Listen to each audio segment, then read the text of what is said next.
بسم اللہ الرحمن الرحیم۔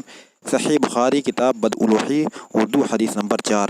السلام علیکم ورحمۃ اللہ وبرکاتہ۔ پیارا اسلام، اس ویڈیو شروع کرنے سے پہلے ہماری اس ویڈیو کو لائک اور سبسکرائب کیجیے اور ساتھ میں بیل آئیکن بٹن کو دبا کر گھنٹی کو بجا دیجیے۔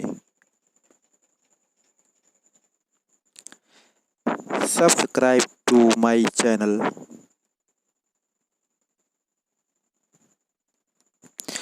حضرت جابر بن عبداللہ انصاری رضی اللہ عنہ وحی بند رہنے کا تذکرہ کرتے ہوئے بیان کرتے ہیں کہ آپ صلی اللہ علیہ وسلم نے فرمایا، میں ایک بار راستے میں جا رہا تھا، اتنے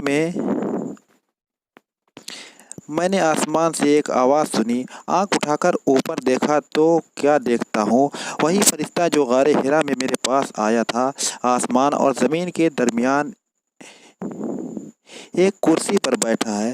میں یہ دیکھ کر ڈر گیا، اپنے گھر کو لوٹا۔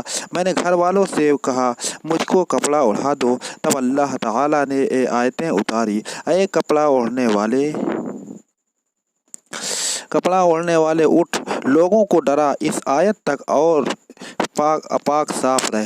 اس کے بعد وحی لگاتار آنے لگی۔ یحییٰ کے ساتھ اس حدیث کو عبداللہ اور ابو صالح نے بھی روایت کیا، اور عقیل کے ساتھ ہلال بن رداد نے بھی زہری سے روایت کیا، اور یونس اور معمر اپنی روایت میں بوادرہ کہا۔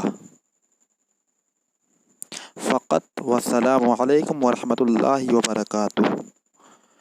جزاکم اللہ خیرا۔